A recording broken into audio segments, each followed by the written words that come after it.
Bisi, the eldest of 3 children, lives in a small, modest house in the suburbs of Lagos. Although she has always been a hardworking and determined young woman, her life is marked by constant sacrifices. She is the pillar of her family, supporting her widowed mother, her younger brother, and her sister. With a monthly salary of 400,000 naira, she manages to provide for her family, even if it means making many concessions on her own desires. Despite everything, Bisi secretly dreams of a better life. The bills, the daily errands, and the monotonous routine weigh more and more on her. Listening to conversations on public transport or seeing photos of the rich on Instagram, she wonders what it would be like to live without financial worries. She sometimes thinks she deserves more than what life has given her, but she has never dared to make impulsive decisions. At work, Bisi is a respected employee, loved for her rigor and ethics. But she can't help but notice a striking difference from her office mate, Chika. While Chika earns the same salary as her, she leads a completely opposite lifestyle, flaunting designer bags, expensive clothes, and posting pictures of her trips abroad. This difference piques Bisi's curiosity more and more. Every day, Bisi discreetly observes Chika, wondering how she manages to live so comfortably on the same income. Her elegant clothes, designer shoes, and state-of-the-art smartphone never fail to attract envious glances from their colleagues. Yet Chika remains mysterious, never too talkative about the source of her extravagant spending. One morning, plucking up her courage, Bisi decides to ask Chika directly about her lifestyle. After all, they share the same office and have been working together for several months. "How do you manage to live so well on our salary?" she asks, half intrigued, half jealous. Chika smiles mysteriously, seeming to weigh her words before answering. "My boyfriend takes care of me." Surprised by this answer, Bisi is at first skeptical. "He must be very rich then," she says with a hint of sarcasm. But Chika, unfazed, simply nods. Then, with an air of complicity, she suggests to Bisi to meet this man who offers her everything. At first hesitant, Bisi is attracted by the possibility of discovering another side of life. She accepts the invitation, not knowing that this decision will change her life forever. The weekend is approaching, and Bisi is both excited and nervous about meeting Chika's mysterious boyfriend. Donning her best outfit, she tries to hide her anxiety as she prepares for the meeting. They take a taxi together to an upscale residential area, very different from where Bisi lives. The streets are lined with palm trees, and the luxury cars parked in front of the villas make Bisi's eyes shine. Arriving at the luxurious apartment, Bisi is struck by the beauty of the place. The furniture, the artwork on the walls, and the cozy atmosphere create an atmosphere of wealth and comfort. Chika seems at ease, as if she belongs in this environment, while Bisi feels slightly intimidated. The man in question, tall and elegant, greets them with a warm smile. "Sit down, Bisi," he says, pointing to a white leather couch. After a few polite exchanges, Chika disappears into another room with the man, leaving Bisi alone in the living room. An hour later, they reappear, and the man hands Chika an envelope. With a casual smile, Chika hands Bisi 5 million naira, telling her it is for her transport. Bisi is shocked. 5 million just for accompanying her? She can't believe it. But Chika seems to find it perfectly normal. As she drives home that night, Bisi keeps staring at the envelope containing the 5 million naira. She is both excited and confused. How could a simple ride have earned her so much money? Never before had she held so much money in her hands. Chika's words echo in her head. "This is just to make your travels easier. You can even buy a car." The days that follow are marked by a mixture of excitement and guilt. Bisi knows that this money is far from ordinary, but she pushes aside her doubts, deciding to buy a car, as Chika had suggested. Once she has it, she begins to feel some comfort in her daily life.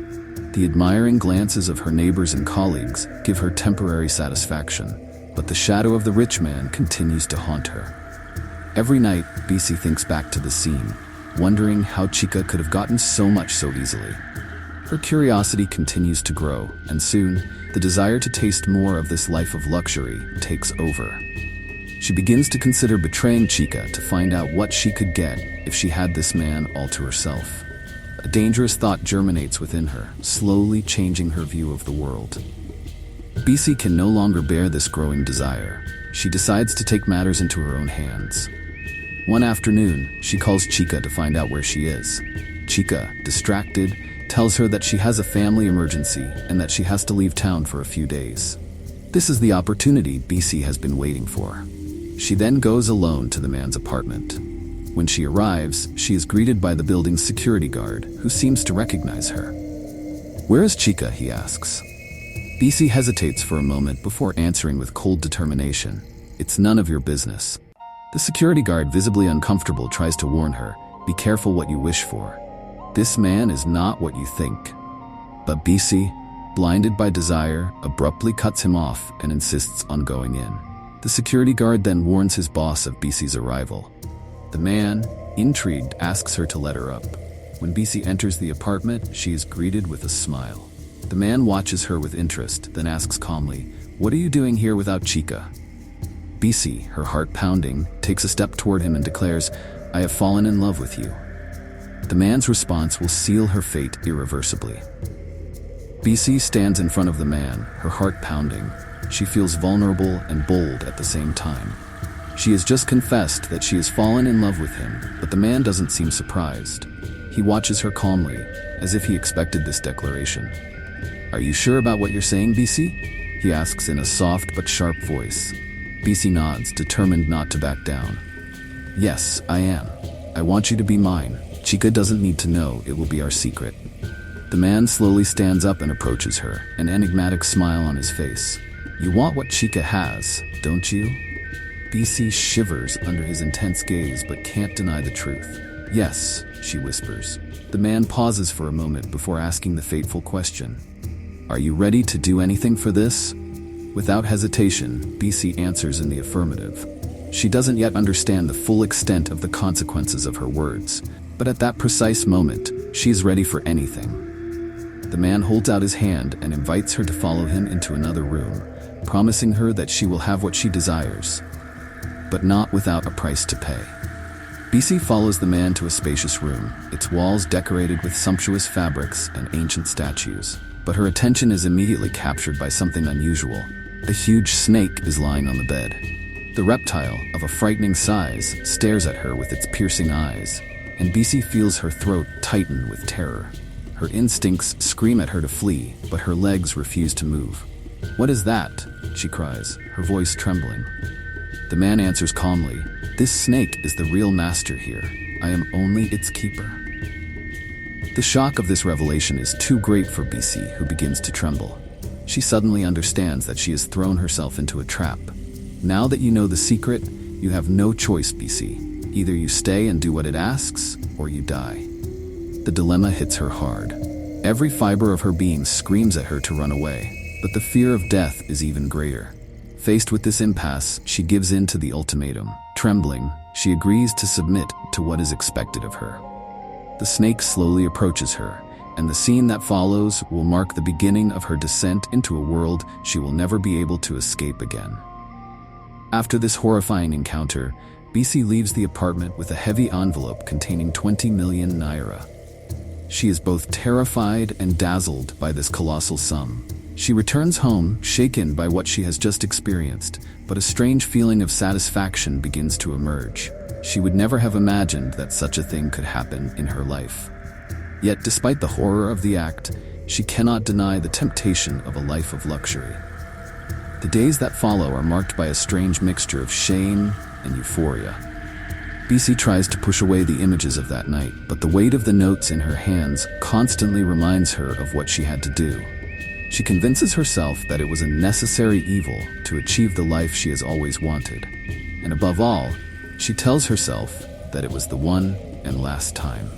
However, when she returns to work, Chica greets her with a knowing smile. "So how did it go?" she asks. Bisi, shocked, realizes that Chica knew everything all along. "Welcome to our world," she tells him, offering him a wink. From that moment on, Bisi and Chica become inseparable, sharing the darkest secrets while enjoying the fruits of their sacrifices. As the months go by, Bisi sinks deeper and deeper into this world of luxury and deception. She now has more money than she knows what to do with. Her colleagues begin to look at her with envy as she shows off new outfits, new jewelry, and a brand new car. But behind this facade of happiness, a dark cloud hangs over her. The snake haunts her dreams, and every night she wakes up in a sweat, haunted by the memory of this creature. Chica and Bisi continue to share their wealth, but Bisi begins to notice that something has changed in her. The luxury, the recognition of others, all of it seems bland compared to what she has to endure. With each new sum of money, she feels more and more trapped. The knowledge of what she has done to obtain this wealth begins to weigh on her soul. One day, while she is enjoying a quiet moment at home, she receives a call from the snake's guardian. The snake is hungry, he tells her in an icy voice. Bisi panics. But what does he want this time? She asks, terrified. It's time to make another sacrifice, he answers without emotion. This time, the snake doesn't want to sleep with you. It wants a human life. The guard's announcement plunges Bisi into a state of unspeakable terror. She realizes that the price of her wealth goes far beyond what she had imagined. The serpent does not want just any life. It wants her own brother as a sacrifice. This news hits her like a thunderbolt. How could she sacrifice her little brother, this innocent who had nothing to do with the choices she made?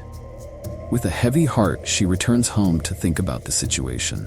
Upon arriving, her mother, with her protective instinct, immediately senses that something is wrong. Bisi, my daughter, you don't look well, she says, taking her in her arms. Bisi smiles weakly, trying to hide her fear. Everything is fine, Mom, just a little tired. But deep down, she knows that she cannot keep this secret forever. She decides to spend time with her brother, hoping to find a solution to this hellish dilemma. Seeing him smile and kiss her pushes her deeper into her guilt. How could she sacrifice this innocent young man, her own blood? Yet she knows that the snake will not wait long. A few days after the family visit, Bisi receives a call from her mother, her voice filled with worry. Your brother has fallen seriously ill, she tells her. Bisi's heart instantly sinks. She knows it is the work of the snake. He is not eating, he is getting weaker and weaker. We have taken him to the hospital. Her mother continues, distraught. Bisi panics. She knows it is the snake demanding its due. She tries to reassure her mother on the phone, lying that she is away and will only be able to return in 3 days. But after hanging up, she breaks down in tears, torn between guilt and fear. Each second that passes takes her further away from the possibility of saving her brother. She realizes with horror that the sacrifice is already underway. At night, she is haunted by nightmares of her brother calling for her help, begging for his life. The snake is there, ready to take her. But she always wakes up too late, sweating, with the weight of her betrayal weighing heavily on her soul. The next morning, Bisi receives another call from her mother. This time, her voice is broken with pain. He's dead, she whispers between sobs. Bisi feels the ground give way beneath her. Her brother, the being she had loved and protected so much, is no more. She knows she is responsible for his death, that she sold her soul to the serpent, and now the price to pay has been exacted. The news of the death plunges the entire family into mourning. Bisi goes to the funeral, unable to look her mother in the eye. Every word of comfort seems hypocritical. Every tear falls with an unbearable bitterness. She watches as her brother's body is lowered into the earth, her heart broken, knowing that it was she who sent him to his death. Her mother, still unaware of Bisi's dark pact, tries to comfort her, thinking that she is distraught by the loss. But in reality, Bisi is consumed by remorse, and the pain of betrayal is far greater than the grief of mourning.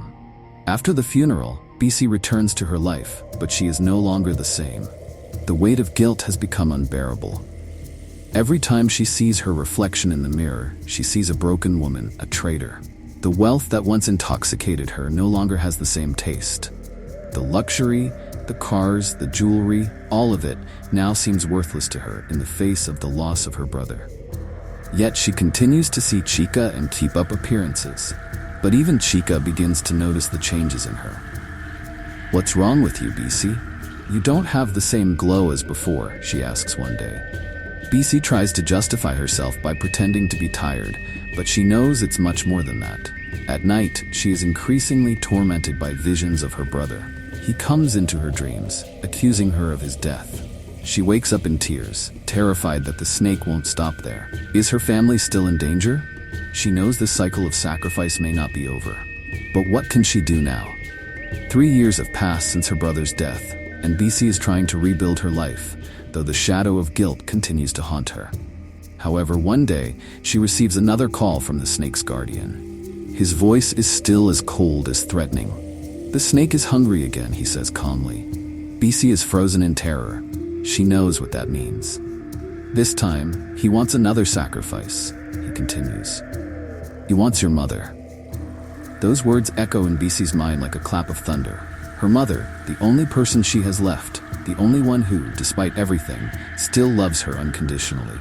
She cannot sacrifice her mother, not after what she has already done. But she knows that the snake never leaves an option. To refuse is to sign her own death. Bisi begins to sink into deep despair. She knows that the snake will never leave her alone. The only way out is death, but she is trapped in a situation where every decision could destroy her or her family. Distraught, Bisi turns to her mother. She decides to visit her, hoping to find a solution, or at least some support. When she arrives, her mother greets her with her usual protective instinct.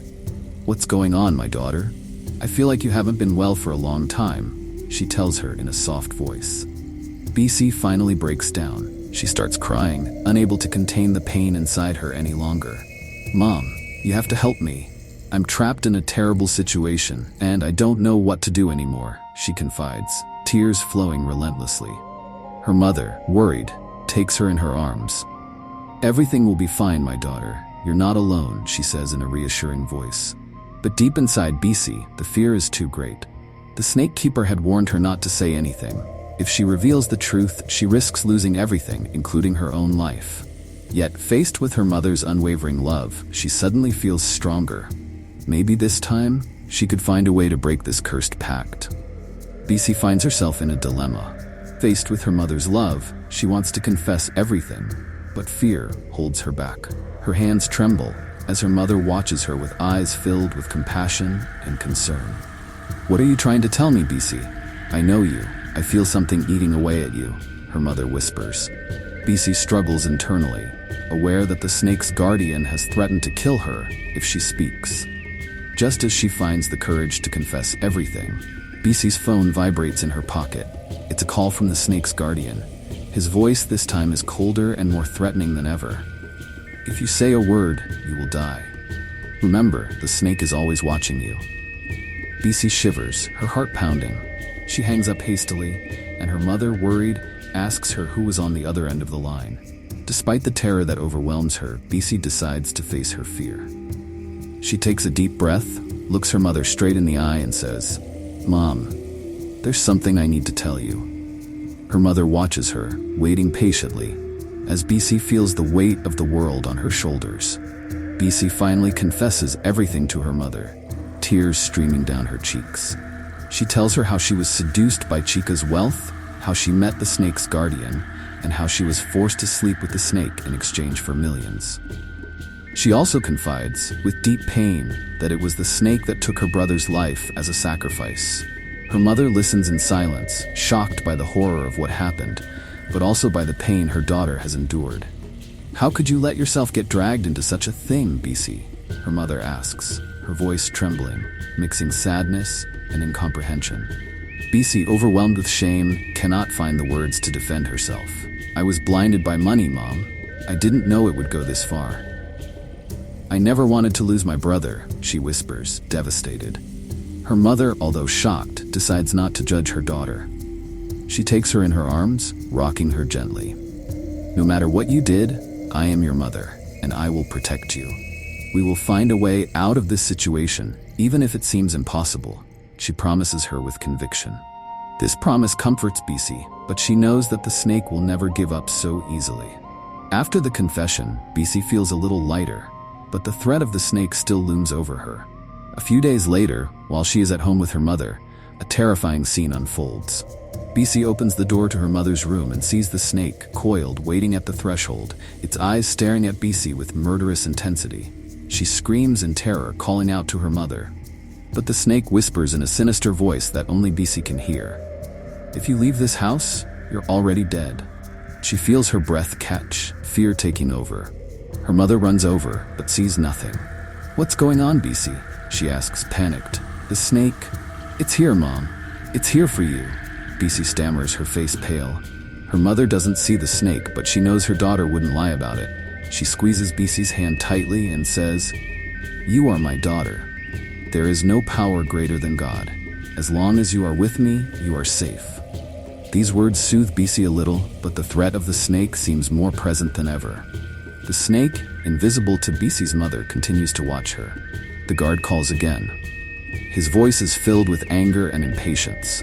"The snake needs your mother now, or it will claim your life instead," he says. Bisi, her heart torn, is faced with an impossible choice. She realizes that running away would be useless, because the snake would follow her everywhere. That night, Bisi is plunged into a recurring nightmare. She finds herself in a large dark room, surrounded by snakes. They slither silently around her, tightening with each movement. The guard stands at the other end of the room, his face masked, watching her with icy eyes. "Time's up," he says, his voice echoing throughout the room.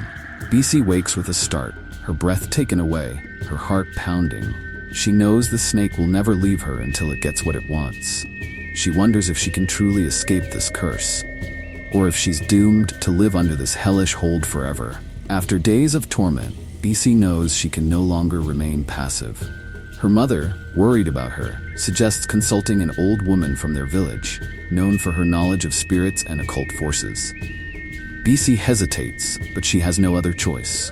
She accepts the idea, hoping that this woman can offer her a solution. They go to a small, remote village, where the old woman welcomes them into a modest house. The woman, with her piercing eyes, seems to immediately understand the gravity of the situation as she looks at Bisi. "There is a dark force surrounding you, my daughter," she says calmly. Bisi feels a shiver run down her spine. The woman explains to them that the serpent is an ancient and powerful creature, whose appetite for sacrifice never ceases. It will always demand more until it has everything you love. But there is a way to break its hold. Bisi, full of hope, listens attentively. But the solution the old woman proposes is not simple. To free herself, she will have to take an immense risk. The old woman explains that to escape the snake, Bisi will have to enter the spirit world, where the snake resides, but at a price. "You must sacrifice something precious to you, other than the life of a loved one," she says. This revelation leaves Bisi confused. What is it that she has that is so precious, other than her family, that she could sacrifice? She then realizes that it is not a material object, but a part of herself, her own freedom, her soul, or perhaps even her future. The choice before her is terrifying. "If you enter this world, you may never come back as you are," the woman warns. "But it is the only way to break the bond that binds you to this snake." Her mother, worried, tries to dissuade her. "Bisi, there must be another solution. You cannot risk your life for this." But Bisi, tired of running and terrified of what the snake might still demand of her, knows she has no choice. She agrees to follow the old woman's instructions, ready to face the creature in its own domain. That night, Bisi prepares for the ritual. The old woman gives her herbs to burn and asks her to sit in silence. "Focus on the snake. Close your eyes and don't be afraid, no matter what you see," she tells her. Her heart pounding, Bisi follows the instructions. Gradually, she feels her mind detach from her body, as if she is slipping into another world. She is suddenly surrounded by deep darkness, the silence weighing on her shoulders. Before her, in this darkness, she sees a shadow moving. It is the snake. It is even larger and more frightening in this spirit world, its presence overwhelming. Bisi knows that this is a crucial moment. If she fails here, she could be trapped in this universe forever. The snake approaches, its eyes glowing with a malevolent light. It hisses softly, as if to remind her that it still holds her life in its claws. But this time, Bisi is no longer just a victim. She is here to face her destiny, and she knows she will have to fight for her freedom. The snake stands before Bisi, its massive body slithering in the darkness. It stares at her with its gleaming red eyes, mocking. "So, you think you can free yourself from me?" it hisses. Bisi feels a wave of fear wash over her, but she remembers the old woman's words, "Never show weakness." She gathers all her courage and answers firmly, "You no longer control my life. I have come to break that bond, no matter the cost." The snake bursts into laughter, a sinister sound that echoes in this dark world. You made a pact, and you cannot escape a pact so easily. If you wish to defy me, you will have to be prepared to lose something important. Bisi understands that this moment is a test. She must prove that she is willing to sacrifice everything to free herself, even if it means giving up the security and luxury she acquired in exchange for her soul. The serpent moves closer, its icy breath caressing her face. "So, are you willing to pay that price?" it asks, its fangs gleaming in the darkness. Bisi knows she is at a turning point. She can either continue to be a slave to this creature and material wealth, or give up everything to regain her freedom and humanity. But this renunciation is not easy. She must make a choice that will change her forever. The snake slowly coils around her, pressing its body against hers. "Make your choice, Bisi. Either you remain under my control and keep your wealth, or you give it all up and walk in the shadows for the rest of your life." Bisi trembles at the decision, but a thought crosses her mind: the death of her brother, the pain she has caused her family. She closes her eyes for a moment, gathering all her courage. "I choose to renounce," she finally says, her voice strong and determined. The snake stares at her, surprised by her answer. A sharp hiss fills the air, and suddenly, the darkness around them seems to crack. The spirit world begins to crumble around Bisi, as if her decision has upset the balance of power. The snake writhes in anger, its immense body shaking with spasms. "You dare defy me?" it roars, its voice booming like thunder. But Bisi remains impassive. She knows that this confrontation is the key to her freedom. As the snake tries to wrap itself around her and choke her, she remembers the old woman's words: "Sacrifice something precious." She understands that what she must sacrifice is not material. It is her attachment to the easy life and power. It is the part of herself that has been consumed by greed. Bisi closes her eyes and whispers, "I renounce all of this." At that moment, the snake screams in pain, its strength diminishing as the pact unravels. Her scales begin to disintegrate, and her body slowly dissolves into the air, leaving only ashes. When Bisi opens her eyes, she is back in the old woman's house, short of breath, drenched in sweat. The fire of herbs still burns gently in the hearth, but the atmosphere has changed. Everything seems calmer, more peaceful. Her mother, sitting beside her, stares at her with eyes filled with worry and hope. "You're back," she whispers, hugging her. Bisi, still disoriented, slowly realizes that she has succeeded. The invisible weight of the pact seems to have lifted, and for the first time in years, she feels free. But this feeling is mixed with sadness and guilt. She has lost so much in her quest for wealth: her brother, her peace of mind, and the trust of those she loves. The old woman watches in silence. "The bond is broken, but the scars remain," she says gravely. "What you've done won't go away, Bisi. You'll have to live with the consequences of your choices." Those words resonate with her, and Bisi knows that even though the snake is gone, her past will continue to haunt her. Shortly after breaking her pact with the serpent, Bisi begins to notice disturbing changes in her life. First, her bank accounts mysteriously empty.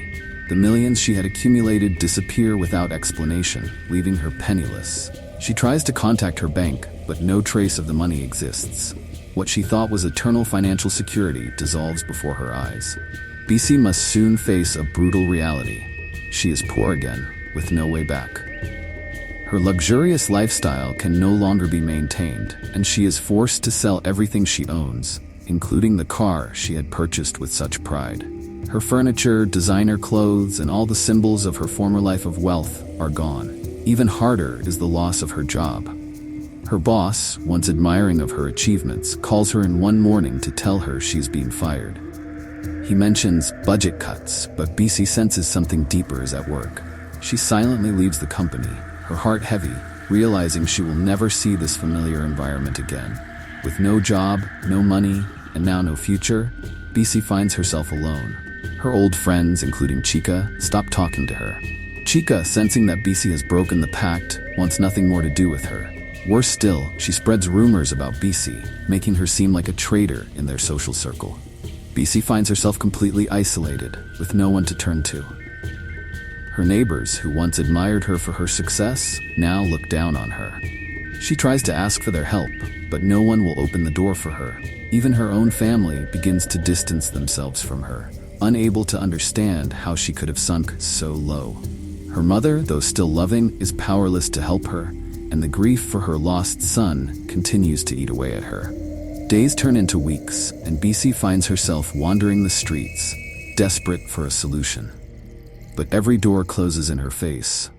The reality of poverty, which she thought she had left behind, returns more cruelly than ever. Bisi, overwhelmed by poverty, begins to slowly lose track of reality. Her nights are haunted by nightmares in which the snake appears, mocking her failure. She hears voices in her head, constantly reminding her of the loss of her brother and the betrayal of her old life. She becomes increasingly paranoid, believing that everyone is against her. Her thoughts become confused, and she begins to talk to herself, reliving the moments when she thought she was in control of her life. Her nervous laughter attracts the attention of passers-by, but no one comes to her aid. Bisi wanders the dusty streets, her hair disheveled, her clothes dirty, a shadow of the woman she once was. Her old friends see her from afar, avoiding her as if she were a living curse. Finally, Bisi loses her footing completely. She no longer recognizes her own mother, accusing her of having conspired against her with the snake. Her madness consumes her, leaving her alone and lost in a world she no longer understands. Bisi, now homeless, begins living on the streets. She wanders aimlessly, searching for food in trash cans and sleeping under the makeshift shelters she finds. The once strong and determined woman is unrecognizable. Her mind, broken by guilt and madness, has no more bearings. She often mutters incoherent words, asking for the presence of her lost brother and begging for forgiveness that will never come. Her condition attracts the attention of passers-by. Some pity her, others despise her. Some recognize her, remembering the elegant woman she once was, but no one dares to approach her. Her former friends, including Chica, carefully avoid her. Bisi's decline has become a topic of gossip throughout the neighborhood, but no one wants to take the responsibility of helping her. Gradually, even familiar places become labyrinths for her. Her old house, which she sees from afar, seems like an unattainable mirage. She tries to return there one day, but the new owners, unaware of who she is, forbid her entry. Every door, every window seems to remind her of her fall, and the anguish only grows. The face of the snake begins to haunt every aspect of Bisi's life. In her hallucinations, she sees it in the shadows of the streets, in the reflections of broken windows, and even in the faces of passers-by. The mocking laughter echoes in her head, pushing her further towards dementia. She hears voices telling her that she is doomed to relive the consequences of her choices until she dies. One day, while wandering near the market, she sees the snake's guardian. Or at least, she thinks she sees him. In reality, he is a stranger, but in her sick mind, she mistakes him for the man who orchestrated her misfortune. Driven by a sudden panic, she tries to attack him, screaming that he is responsible for everything. The shopkeepers intervene to subdue her, but this episode leaves an indelible mark on her already fragile mind. She begins to see snakes everywhere. In her dreams, they crawl around her, stifling her thoughts and trapping her in a vicious spiral. She reaches a point where she can no longer distinguish between dream and reality. Every day becomes a struggle to escape from creatures that exist only in her mind. Months pass, and Bisi, completely cut off from the world, sinks into an even deeper form of madness. Her mother, although worried, can no longer find her. Bisi avoids her family, fleeing all human contact. She convinces herself that everyone is betraying her, that even her own mother is part of a conspiracy against her. In her madness, she talks to herself, holding imaginary conversations with her deceased brother. She begs him to come back, promising to fix everything. But these monologues only worsen her mental state. Her nights are haunted by visions of him as a child, asking her why she sacrificed him. Bisi now wanders without proper clothing, her bare feet dragging on the arid earth. Her skeletal form and wandering eyes are silent witnesses to her descent into hell. People recognize her as the neighborhood madwoman, a wandering shadow of her former self. Even those who initially pitied her eventually ignore her. There is nothing left of the old Bisi, only a lost soul, wandering in the rubble of her own life. Bisi, now barely conscious of her existence, wanders aimlessly, unable to understand what is happening around her. One day, while crossing a road, she is hit by a car, but miraculously, she is not physically injured. However, this event pushes the local authorities to intervene. She is taken to a psychiatric hospital where she is interned against her will. In this austere place, her days merge. She is locked in a white, empty room, without windows, and deprived of all human contact. The doctors, unable to save her, leave her alone with her thoughts. Bisi spends her days talking to the walls, calling names that no longer exist in reality. Her mother, trying one last time to save her, comes to visit her, but Bisi does not recognize her. She looks at her with empty eyes, mutters a few incoherent words, then returns to her corner of the room, where she feels safe. For her mother, it is as if Bisi is already dead. One night, while the hospital is plunged into silence, Bisi disappears. Neither the guards nor the doctors know what happened. Her room is empty, but no door or window has been opened. It is as if she has vanished into thin air, carried away by the ghosts of her past. Rumors in the neighborhood begin to circulate. Some say she was carried away by the vengeful spirits of the serpent. Others think she simply found a way to escape reality one last time. But the truth is that Bisi has been erased, her existence an urban legend among the inhabitants of her former city. Her disappearance leaves a heavy silence, as if the earth itself has decided to forget her passing. Those who knew her try to erase her from their memory, promising themselves never to follow the same path.